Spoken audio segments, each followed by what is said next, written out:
and welcome to Preemie Chats, a space where we connect, learn, and share stories about the world of prematurity. I'm Fabiana Bacchini. I am a proud Preemie parent and executive director of the Canadian Premature Babies Foundation, or CPBF, and I'm honored to have you join us here today.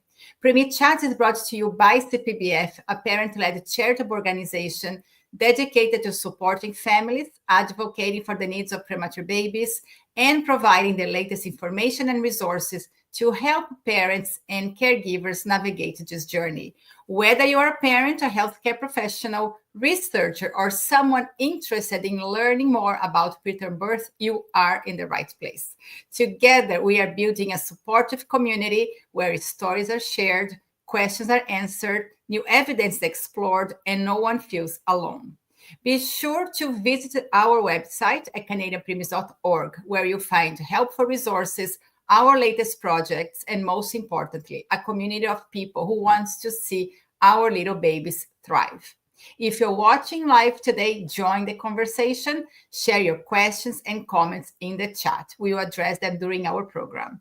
And if you're watching a recorded session, you can still connect with us through our website, canadianpreemies.org. It is through meaningful discussions like this one that we can advance practice and learn together. So let us know where you're watching from. We'd love to hear from you. And today we are going to talk about storytelling, co-created, bridging lived experience, storytelling, and advocacy. Stories connect us in ways that data alone cannot. In this interactive session, Kristy Wolfe will share her family's medical journey and invites participants into a conversation about the power of storytelling to support families, amplify lived experience, and foster meaningful conversations with healthcare providers.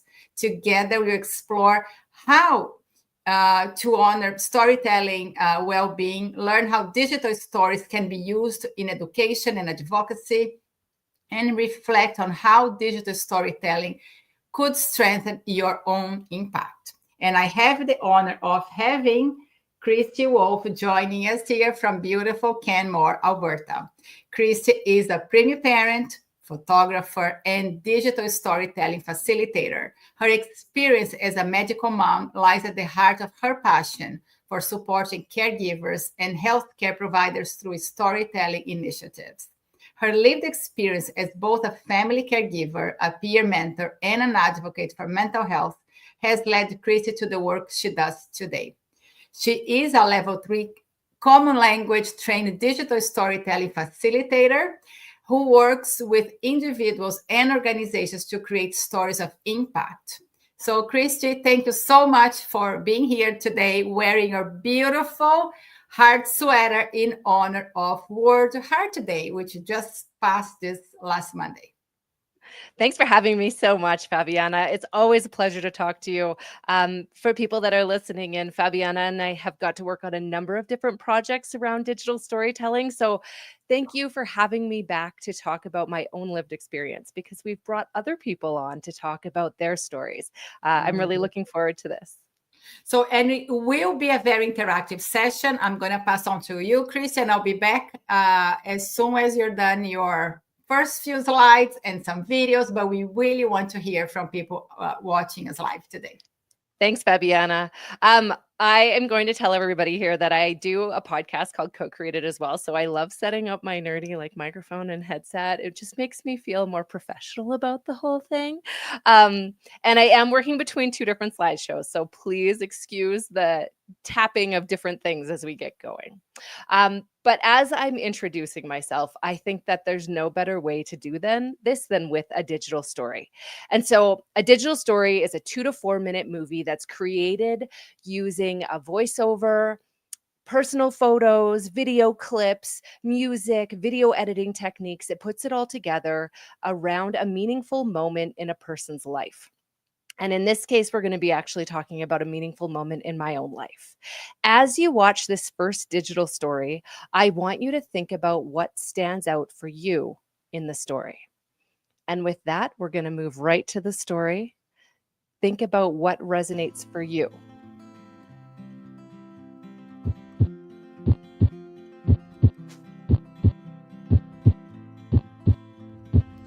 What was your favorite part of the day? Cuddling with you. I love that.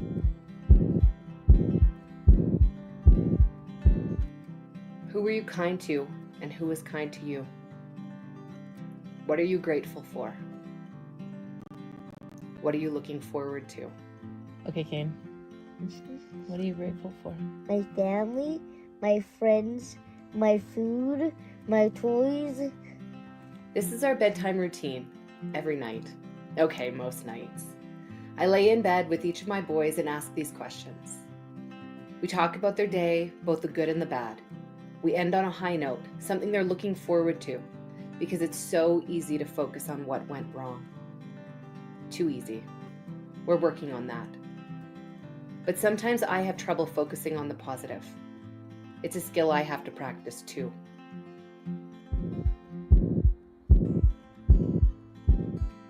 We finish with a song.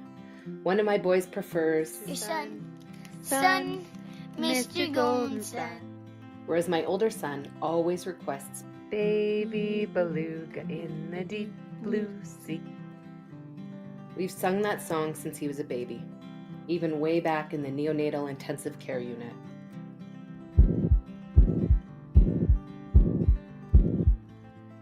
Sometimes as we're talking, I lay my head on each of their chests and listen as their hearts pump. One heartbeat is the textbook lub-dub sound, the kind of beat that tells you his heart is working well. His valves are opening and closing with each beat of his heart.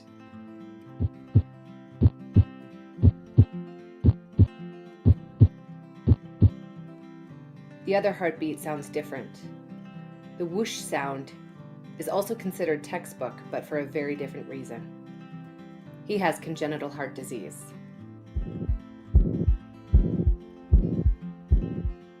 Congenital heart disease is just one part of our story. Right now, things are good. At our most recent hospital visit, our son's cardiologist moved his appointments from every 6 months to just once a year. This felt like a win. It was what I thought about that night when I asked the boys about what they were grateful for. When we got to the question, did you have a bug today? I couldn't help but think about the pacemaker clinic appointments, the biannual x-rays for scoliosis clinic, and the heart surgeries we know are still in his future. This is not the end of our heart story. Congenital heart disease has impacted every part of our son's life. It has affected his younger brother and his grandparents. It has changed the way our family talks about mental health.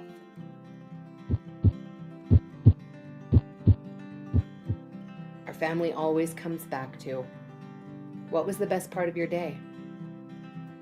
Who were you kind to, and who was kind to you? What are you grateful for? What are you looking forward to?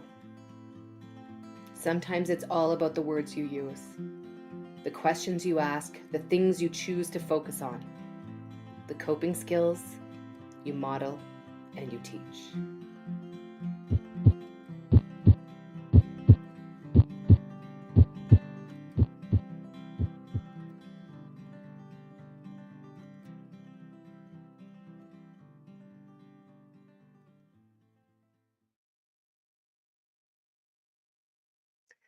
So, in a second, we're going to talk about what resonated for you in the story. So, if you're watching live right now, please add something to the chat. What resonated for you?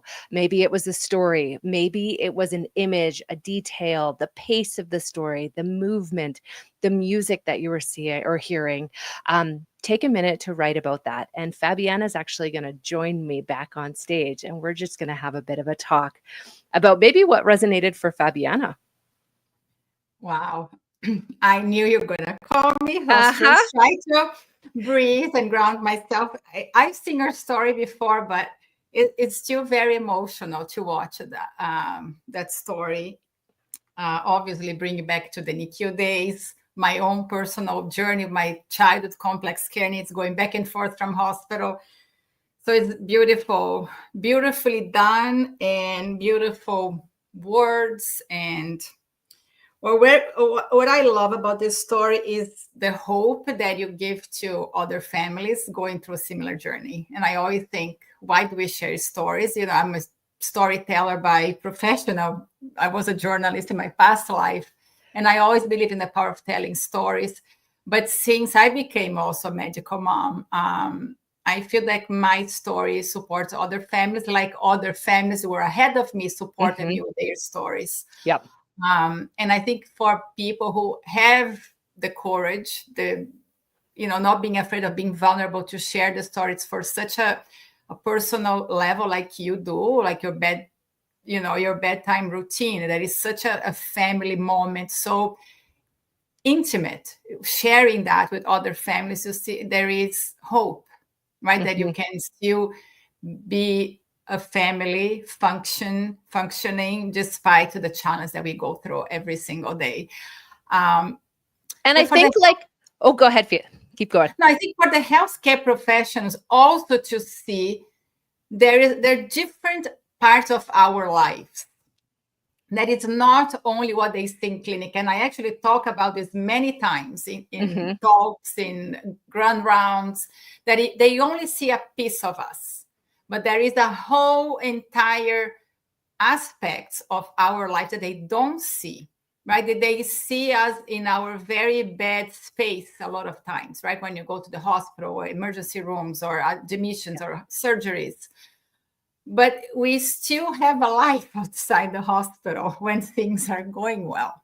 And I think that is the beauty of your story, the way you share your story. But today is a good day.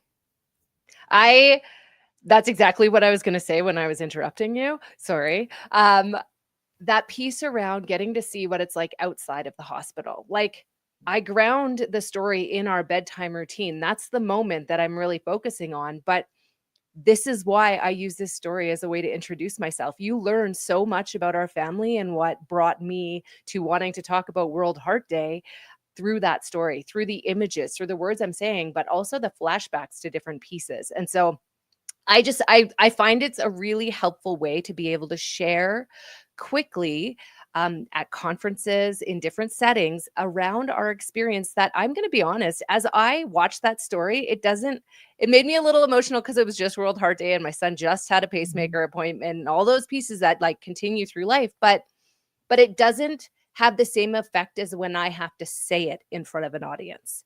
When I'm actually presenting it, I get to step back and watch the story a little bit. I get to judge some of the transitions that I could have done better now that I've been working on this for a lot longer, but that was an early story. And so I find that it gives me space away from my story to look back on it as well. So it's a reflection of the journey, right? Yes. When you're telling the journey, it's like every time you tell the story, even you can tell the story 50, 100 times. Yeah. But I think every time there is a reflection on that piece or something else that you learn from your own journey. It is part of for me, it's part of my healing. Yeah. And doing all these Preemie chats for the 5 years that we've been running Preemie chats now, I realized how many pieces in me were still not healed, right? Like losing my twin. But when we share those pieces, you speak out loud. It's more like you try to bury under the rug so you can actually function every day. But it's like, you got to deal with this, And when you share the stories, you're like, okay, come to the surface. You got to deal with this. It's the healing piece that I feel personally that is so important to me as a medical mom. And I think it's the healing process for me of coming back to some things, but it's also the recognition that someone else might connect to some part of this story. Like, I may never hear about it, but they might think, oh, me too. I'm not alone in that. I feel that way as well. And hopefully it's not bringing up things that people don't want to address, but sometimes it just opens space for somebody to think about or connect with me about, like, hey, I had that experience too. Can I talk about it? And I think that's a huge part of what I think about with digital storytelling, the space for conversation that it leads to, whether it's with other parents, whether it's with healthcare professionals, it doesn't matter. There's amazing conversation that can come from these run these stories. Even, I mean, I'm talking about digital storytelling very specifically today, but like, it doesn't have to be. It can be images, it can be spoken word, it can be a song that you wrote. Whatever it is that helps you process it, it can lead to more, is I think a really main idea that I want to get across today. Absolutely. Okay. Fabiana, can I keep going? Should I keep going? Continue. Let's do it. So I'm going to bring us ahead to, this is where the difficulty in multiple pages comes up. Here we go. So I wanted to show you this poster because I've talked a little bit about the lived experience part, the actual storytelling part of everything, but I also want to focus us in on advocacy. That video, that digital story, Hugs and Bugs, was first shown to the cardiology world at the Pediatric Cardiac Intensive Care Society's meeting in 2022. And after, I mean, I did that on stage. You kind of get a couple comments. You walk away from the stage and you're like, what just happened? Like, did I just pour my heart out to all these people? And I really didn't know what that was going to look like. But after the meeting, a group of the chair and people organizing it came on a podcast and talked about the whole meeting. But one of the things I didn't expect was that Jason Buckley, a cardiac intensivist and co-chair of the meeting, went on to say a very specific thing that really hit me. And I'm just going to read the quote to you. I think I just want to show my family Kristy Wolfe's talk about her experience from a family member perspective, because she told it so eloquently, beautifully, and honestly, and in a way that I could never tell it to my family members or others. I 100% agree with you that the family perspective is incredible, motivating, invigorating, and needed more of across all meetings in our field. And I think that just really speaks to the fact that our lived experiences, I'm speaking a lot about the congenital heart side of things, but we were also a preemie family. All of these pieces came together. And I would say my advocacy hat came on because of experiences I had in the NICU and the invitation to join our hospital's NICU family advisory care team and build on some research projects from there. So that podcast, that experience, the first cardiology conference I went to, I know Fabiana just put it in the chat, so if you want to take a look at that blog. But I think that hearing that feedback was really important to me early on, to be like, oh, okay, what I'm saying resonates with people. And not only is it letting me process the story, but it's allowing other people to learn from it. So after hearing that, I went on to speak at the World Congress of Pediatric Cardiology and Cardiac Surgery, where I met people that were connected to CNOC, which is the Cardiac Neurodevelopmental Outcomes Collaborative. There's so many acronyms in healthcare, and you don't need to remember any of these things, but I just kind of want to identify like the trajectory of what happened. So this poster that you're seeing right now is from the Pediatric Cardiac Intensive Care Society's meeting. We had this there. I presented, I brought other CHD parents, and this poster was really about how to share lived experiences in healthcare contexts through digital storytelling as well as through podcasts. So, I mean, there's links to all this. I can share that out. I also kind of wanted to touch on what's so weird about medical conferences. I'm a teacher. That's my background. And at medical conferences, they all have these like enormous posters that go up and people just walk around and ask about the poster. So this was my first time creating a poster, and it was like an enormous poster that I had to get there on an airplane, and then gave me the opportunity to talk to people a little bit more about being in that space and looking back at some of the stories and how storytelling can be used in the healthcare profession. I want to just also touch on another big poster. This one was actually at the PCICS meeting 2 weeks ago. It was about mapping variability in early intervention eligibility for children with CHD, which is like a mouthful. It's across the United States, but basically they're trying to figure out when children are burdened with congenital heart disease, and often they're in NICU or cardiac ICU settings, what kind of early intervention supports can they receive across the different states. And this was very specific to the United States. It was done with a group of us from CNOC, and I'm kind of the parent partner. If you look really closely up at the top, you'll see my name. That's my first time as being a parent partner on something like this. But I also wanted to draw attention to the fact that They are advocating for national efforts to align policies so that families can get equitable early access. This is very similar for Canadian Premature Babies Foundation and what they're doing to bring awareness to what is needed, not just in the NICU, but outside of that for families. And so I think that's really important. There's similar work going on in all of these different places. And one of the things that I noticed is that the cardiac neurodevelopment world really does look to the NICU world to see kind of best practice and how the NICU is handling things to bring that to the cardiac ICU, which is really interesting. I'm also really excited because another one of the next steps from this project is to collaborate with international partners. So hoping, I'm in Canada. Yes, there's times that the stuff that's happening in the United States in healthcare might apply to us, but more important for me is what's happening in Canada. And so expanding this out will be something that I'm looking forward to. Now, I was thinking about, with digital storytelling, sharing lived experience, sharing how we use it for advocacy. I also want to share a little more about who I'm talking about. This is my son, Kane. And I want to share a short talk I did. It was titled, Why Neurodevelopmental Care in the ICU is Important. I did this talk when cardiac surgeons and neurodevelopmental care experts came together at the PCICS meeting. Again, acronyms are not important.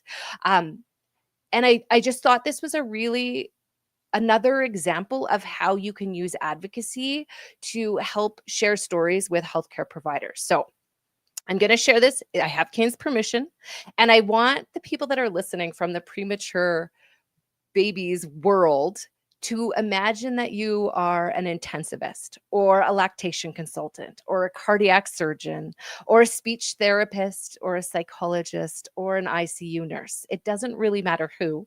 And we're pretending, though there may actually be people that have those positions listening in on this. But this is the talk that I did for that group of people. Are you imagining it already? This kid has a spark. Though at this stage of development, I'm not quite sure spark is the right word. He's in grade 7 and he'll be turning 13 in November. Here's what I imagine a quick medical summary of Kane might look like. Kane was born at 32 weeks with congenital heart disease and congenital scoliosis. He spent 54 days in the NICU. Kane's first open heart surgery was just after he turned 1. His second was at age 6. Due to complications, he also ended up with a pacemaker. Kane has quadricuspid aortic valve, subvalvular stenosis, and moderate regurgitation. He will be in the cardiac ICU again before he transitions out of pediatrics.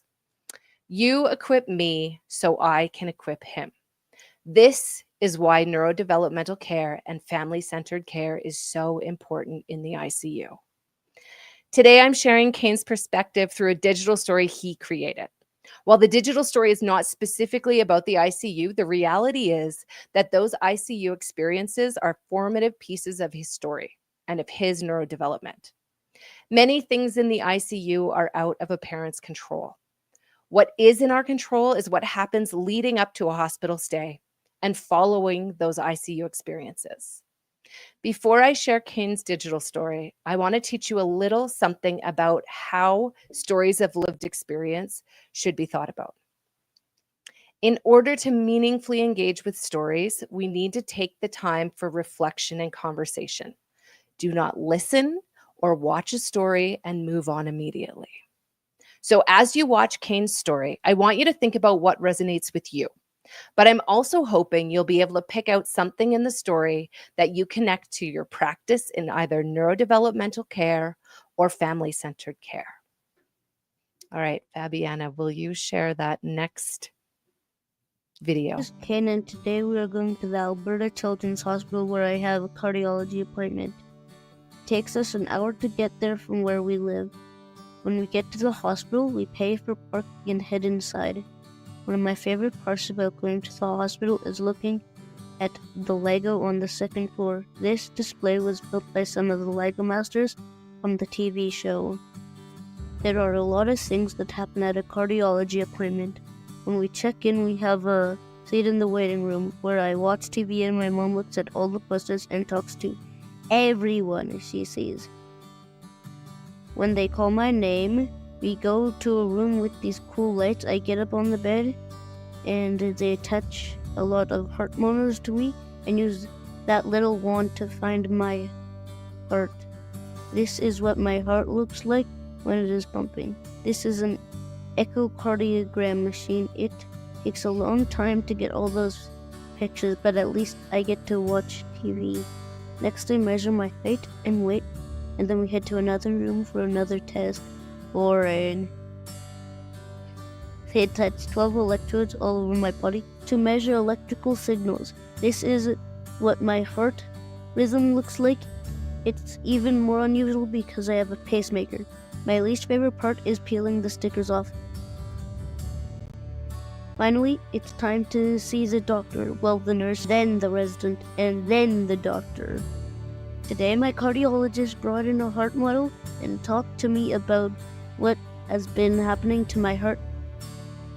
So today in cardiology, I learned that instead of 3 flaps in my heart, I had 4, and they weren't opening correctly, and they let blood in. So that's one of the things that they've done some work on and repaired. Your doctor today did a really great job of telling you about what was happening. And what did she say about surgeries in the future? That I might have it when I'm a teenager. When you're a teenager, and she said we'll have lots of notice.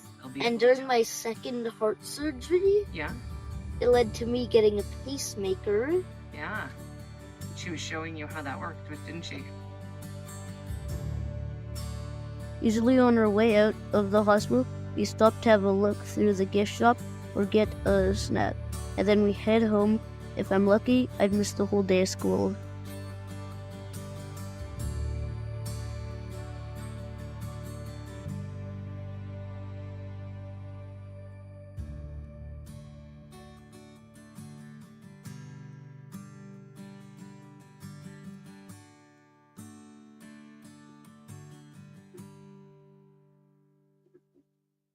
Thanks, Fabiana. Will you put the slideshow back up, please?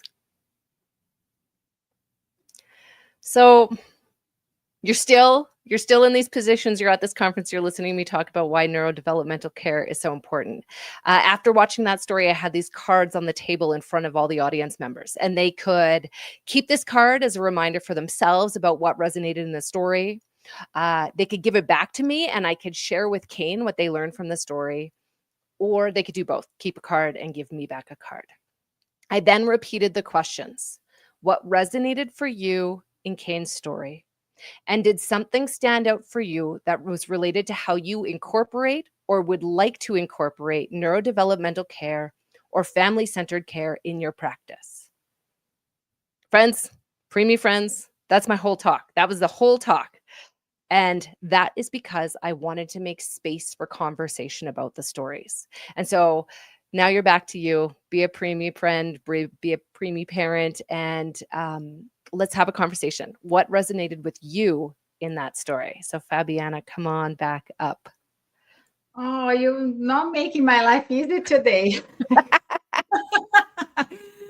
Oh my God, watching him telling his own story and how mature our kids become so fast because of their medical conditions, and they're exposed to a world that most children are not. Yeah. And they learn such a young age to advocate for himself, and he's fully aware of his condition and knowledgeable and empowered. It's pretty amazing for a 12-year-old. Right? And also knowing what is in the horizon for him. But kids being kids, if I'm lucky, I miss a whole day of school. You see, I think that is the beauty. And I think storytelling like that is so important because the kid is still being a kid. Yeah. Right. And is another aspect of his life. And it's such an important aspect of his life. Mm-hmm. But on the other side is like, oh my God, my kid celebrates being out of school all day to go to a hospital. Right? And that's They should be missing a full day of school, going play soccer, but this is a different reality, and Yep. and he still bring the lightness, the joyful into his appointment. Go to the gift shop, go for a snack, and miss the whole day of school. And how do you find those things in those little moments to do? I mean, some of your audience is likely in the NICU right now. They're not going to have these conversations with their kids, but it's everything from neurodevelopmental care is bringing a book to read to your child in the NICU. It's singing, it's having pictures so that you have conversations with other people and normalizing the fact that you're in the NICU. I think that's a piece of it. Like, you now get to see Kane at 12 years old. In some of those videos, he was about 10 or 11, but he understands that now. That's been building. It's part of being in conversation about what's going on for our kids and helping them to start to think about transitioning and what's next steps. And do you have any questions that you can ask? I also wanted to bring up, a whole bunch of the healthcare providers at that conference did actually fill out these little cards. So I have a couple with me right now. And these are ones that I brought back and showed to Kane. He created this story, and it was different than Fabiana, how you and I would have created a story together. There was a lot more scribing. There was a lot of like, let me read a line and then you read a line of what he had kind of described through the pictures that he wanted to use. But here's just a couple comments from the healthcare providers. Even in the hospital environment, kids will still complain about being bored. Yes. He understands so much about his procedures and anatomy. I'm sorry you have to deal with sticky tape, but glad you get to miss school. And so these people definitely recognize that they were giving them to Kane to kind of give feedback on his story. But I think that there was further conversation around what that looks like for kids being in those different spaces, and how do we help them to advocate for themselves? Absolutely. Wow. I have to take a moment and breathe, because you and I do this work, right, for many years, right? Many years, over a decade now. But sometimes people ask me, how do you do this? Because we live in our journey. We are in this journey, and we live our stories every single day. And not every day is easy, right? And today I think I'm having a moment, because it's so many flashbacks you brought it back, but also because my story resonates with your story, and your digital stories are incredibly beautiful and touching. And I think that's why we need to show them and show to healthcare providers and other families that, yes, some days are very hard, but we are still in this, and we are together, and we are not alone. And I think from like the healthcare provider side of things, like sometimes you get lost in the bureaucracy and the hard pieces of your job, and stories about from a family perspective can also kind of help remind you why you're doing this work. Like, we do this work and we're both in that advocacy space, and there's very clear family reasons, but we have all of these amazing people doing this work for our families, with our families. And I think that sometimes reflecting a bit of like how far they've come, for Kane's NICU nurses to see that video of like, oh, remember when he was the kid in the pod J? Like, this is who he is now. And I think that piece can't be forgotten either, that there's so many other things going on, and we can reflect that back to ourselves, to our families, but also to healthcare providers. Absolutely. And I did want to say, Fabiana, on what you mentioned about how it can be really emotional. Yes, listening to stories, creating these digital stories definitely can have a big emotional toll. And it's so something that we're really conscious of. I do want to get into a little bit of the process for people. So if there's questions that they have, we can get to that. But that piece around making sure that you're ready to tell a story, not trying to tell a story that maybe you're not ready for, or you're still living in the moment about it. So if your audience is here and they're like, yep, we're in the NICU right now, but I want to tell a story about it, it might not be the time yet. Often you need a bit of space from a story to be able to tell it, to get a message across, but also so that it's protecting your own well-being. Absolutely. And I will, absolutely, 100%. And I will mention one thing before I forget, that you also mentioned. You are sharing this story with Kane's permission. Yeah. Okay, so I I don't know if you're going to mention this later on or if you should address that, because it's a very important piece, because you're not sharing only our story, personal as a parent and caregiver, but we're also sharing our children's story. And when they're very little, we don't ask for permission because they're so little. But once they see themselves in a screen or in a slideshow, on a photo, on a video, we have to ask them permission, because now I have to ask Gabriel, can I share this piece? Can I share this story? Because they're teenagers, right? They don't want to look bad, or the hair, the fashionable nest is not the way they want it to be. And I'm sharing your medical journey, and not always, like Gabriel sometimes said, I don't want you to talk about this. If we're going to a dinner, or if I'm going to do a presentation, I ask for permission. And I think that's very important. And I think that's a big learning piece to it, because you're right. When Kane was brand new, when he was in the NICU, I was taking photographs. I didn't even know what I was going to do with them at that point. I wasn't thinking about like how this would affect him. I was like processing for myself and trying to share with friends and family who were far away, what it was like. So it is interesting, because I would say when Kane was probably about 5, kindergarten age, I started like, I can't tell his story. I have to tell my story. He's a part of my story, but I need to reframe this because we have different stories. And so getting to do the digital story with Kane was really helpful, because I got to see it through his lens. Like he took photos and I took photos, and then we talked about the order of the photos, and we talked about what he wants to include or doesn't want to include. So the Lego at the hospital is incredibly important to Kane. Would I necessarily include that? No, but this was his story. And so figuring out what it is that he thinks is important to be able to share in conversation is like just another piece to processing how he does that. So yeah, I'm so glad you brought that up. Thinking about the story that you're sharing, if you're ready to share it, if it's your story to tell, and how that kind of keeps moving forward. How do you feel about putting the next slide back up? Oh yeah, perfect. All right. So I did want to touch a little bit on the process of digital storytelling. You've seen 2 examples of a product, the digital story itself, what's created at the end, but I want to walk through that process. And so with digital storytelling, how I work with all of the facilitators that work at Common Language Digital Storytelling is we have kind of a 4-phase model. Find your story is about figuring out what moment you want to focus in on. There might be 1 or 2 moments. We know we have so many, but we can't include every single moment in a short 2 to 4 minute video. So kind of narrowing it down onto what you want to be talking about for that story. The telling your story phase is writing a 200 to 400 word draft. So it's not super long, right? It's a 2 to 4 minute movie. So 200 to 400 words is a good way to start thinking about that. Getting into thinking about what images might go along with it. If there is an image system that might fit the story, like in Hugs and Bugs, you really saw different pieces around cardiology tying the story together, but you also saw the bedtime routine. So there was 2 kind of like underlying themes happening there.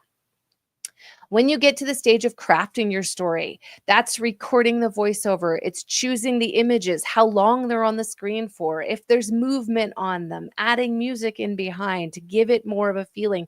And then all of these editing techniques around transitions and movement and color and fading, all of these different things can tie into that.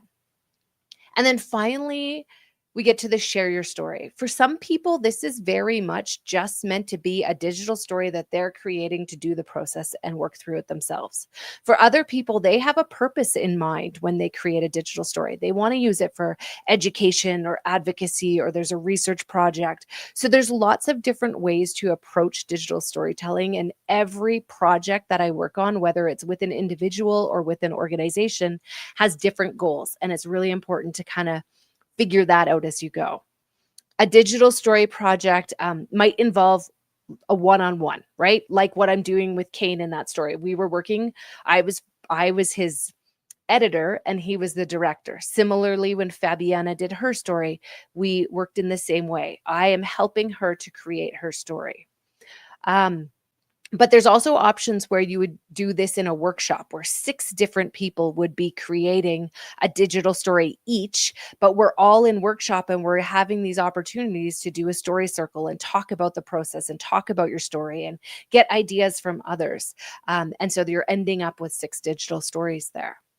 The goals of the project might have, I mentioned this already, but advocacy. They might be about education, about a topic. They might be used in research. So that's either gathering and generating research or translating that and mobilizing research knowledge through storytelling. And then the other one is just this therapeutic intent. I am not a therapist. The other facilitators that do this work are not therapists. We work in the story to support the storyteller in their well-being, to tell a impactful story. But most often people are talking about how it feels at the end, to look back at it. It might have been hard, it might have been emotional, but like the pride that comes out around creating a story that for some people will be shared publicly, for others it won't be.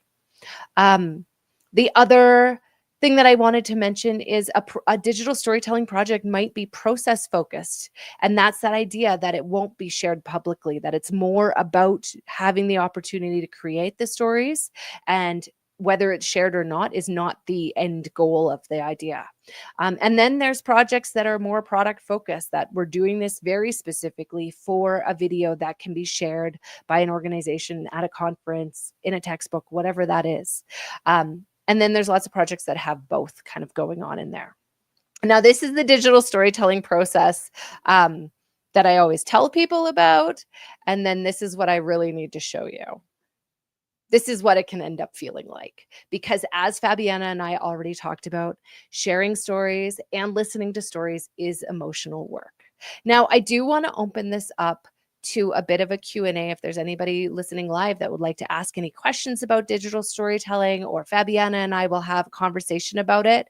But I really want you to think about how you're feeling right now. Are you doing okay? How are you feeling after watching the stories, after maybe thinking about stories? Feel free to write it in the chat if you're on right now. Otherwise, Fabiana and I will jump back on to talk about how she's feeling. Oh my God, you really put him on the spotlight today. I host this session. I ask the questions. It's very difficult and different to be on the. Well, it's funny too, because Fabiana knows I am a podcast host. We have a podcast called Co-Created around digital storytelling, and Fabiana has been a guest on that podcast, and so she's already been in the hot seat with me around that. Well, and I already talked how emotional this conversation is being for me today. Unexpectedly, because I'm always sharing stories and watching stories. So you don't really know where your triggers are going to come from, or when or where they're coming from. But it's real. It's very real, right? That it just happens to us. And my process of creating this story with you was exactly that. We started this image right here, hey? Exactly, because we started let's just put a story together. And my story was about being involved in research, and why I get involved in research as a collaborator, which I've been doing for a lot of years now, over a decade. I'm really aging myself now. It was also an emotional process creating the story, because you have to reflect, and as you mentioned, like these two important pieces on the journey that you're going to bring forward, and to think about them and what were those two key pieces of my journey. But for me, it was a great experience creating a story. And then as a PBF, we brought another parent to share her story. Petty's story is a beautiful story of healing after the NICU, and the power that we carry within us to heal from this trauma that we go through the traumatic birth, the NICU experience, the alarms and beeps, and for many of us, many medical diagnoses after the NICU journey. So it is a beautiful process, and there's a lot of room for us to be at with our stories, especially in medical care. Yeah. Right. Like, listen from patients. And every time we always, oh my God, the parent story was the best part of this conference, of this meeting, because I always feel that when we share our stories with healthcare providers, we bring back their why they do what they do, because, they're in this crazy intensity of their lives in the hospital, their clinics and neonatal follow-up clinics. And it's like one patient after another, all these bookings, one after appointments, one after another. You might forget your why. Yeah. Right. And I think bringing the story back to their data, their numbers, their statistics, it reminds them why they love what they do. Because I always feel if people in healthcare is because they care deeply. Yeah. A lot of times, as you know, they have their own personal stories that they don't always share. But many, many of them have personal stories, which is so beautiful to see that they became a healthcare provider because of their personal journeys. And I think our stories are a reminder to them why they are doing this work. And, and a lot of times I know they leave their families behind, their holidays, to be taking care of our families. And I think that's where place of gratitude always comes to me, because I always put myself in their shoes. They're leaving their family to take care of mine. Yeah, exactly. And I would also say, like, you've mentioned a couple stories that have come up, and I'm just switching the slide into, like, what story will you tell? Because there are so many. Everybody's going to have different purposes for them. You've talked about a few with the Canadian Premature Babies Foundation, but also on Monday night, we had a World Heart Day screening where we brought on 3 parents who have created digital stories around neurodevelopmental care very specifically. From some of this advocacy work, there was another story with the Western Canadian Children's Heart Network, talking about kind of how they came together, what it is. Heartbeats, an organization in Alberta that supports families, has done a workshop to kind of address some of the things that growing up with heart disease has done for people, and they shared their stories in another way. And there's so many different ways that you can use stories and lived experience to help support policy change and advocating for more and education around what this looks like for new families, that I think that reminder to me that, I don't know, you never know where a story is going to go. Does that make sense? Absolutely. Yeah. Oh, you know what else I wanted to tell you, Fabiana? I don't know if you know this, but the first time I really learned about digital storytelling was with Pam Kai.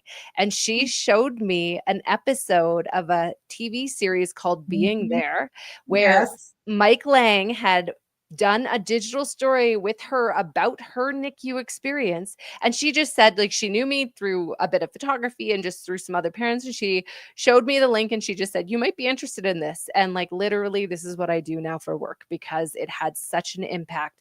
It made what I was thinking about with photography and capturing images into something that wasn't just putting images together. It was telling the story from that person's perspective, instead of me as a photographer capturing what I think is important. And so, yeah, just a bit of a throwback to Pam Kai. We all have kids that are around the same ages, and that's how I learned about digital storytelling. Amazing. And Pam's story is incredible. And Pam is also a big advocate in Canada with her Preemie son, and she does a lot of advocacy work. She's very engaged with the foundation.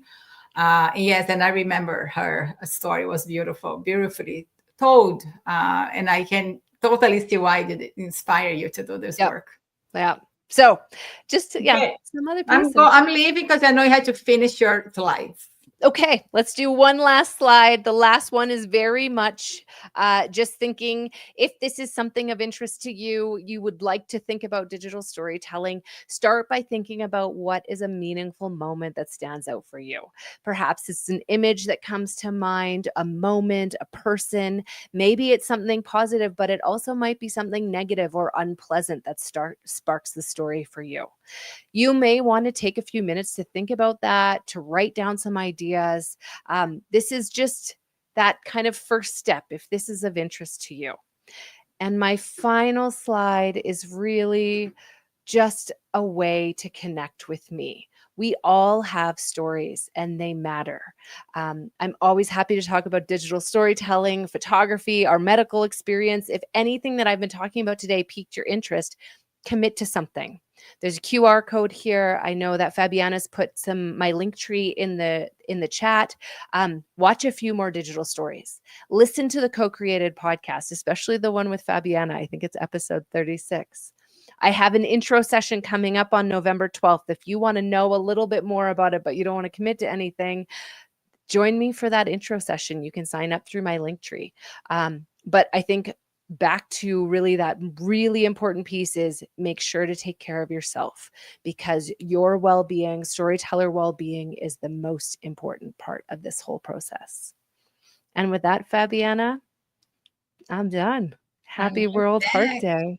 Happy World Heart Day. So, Kristy, thank you so much for one more time sharing your beautiful work with us, to inspire people to share their journeys and their stories, or even if you don't share publicly, but really reflect on their own journeys and our children's journeys, and maybe teach them how to tell their own stories so they can feel empowered. They, share with the world what is for them. How does it look like to them, right? How does it feel to go to a hospital? Or how does it feel to be a kid in the school or in the playground with a medical condition? And I think that's the way we build compassion in our society, with our friends, with our kids' friends, and empathy, and really build this world with inclusion. And I think, like, seeing your son sharing his stories, and I imagine, okay, his classmates should see that story to understand, maybe because he missed days of school, or maybe because they cannot do exactly the same thing the same way that they do.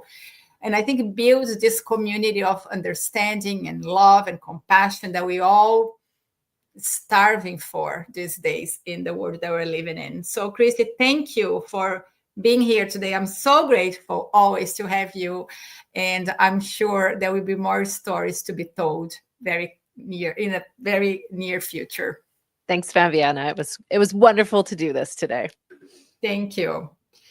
And to all of you, thank you for joining today's episode of Preemie Chats. And if you missed part of today's session and you want to revisit it, you can find this episode and all past episodes of the Preemie Chats on our YouTube channel and website, which is the Canadian preemies.org. While you're there, you explore the many resources and support options that we offer to families on their journey. And I also want to acknowledge the support of Zanuffi for their education sessions, is unconditional support to these sessions to be made possible. And as a charitable organization, CPBF relies on the generous support of people like you. Your donations allow us to continue empowering families of premature babies every step of the way. Together, we can create a brighter future for all preemies and their families. So thank you for being part of this community. And we'll see you again next Friday, 1 p.m. Eastern Time, for another live episode of the Preemie Chats. Stay well.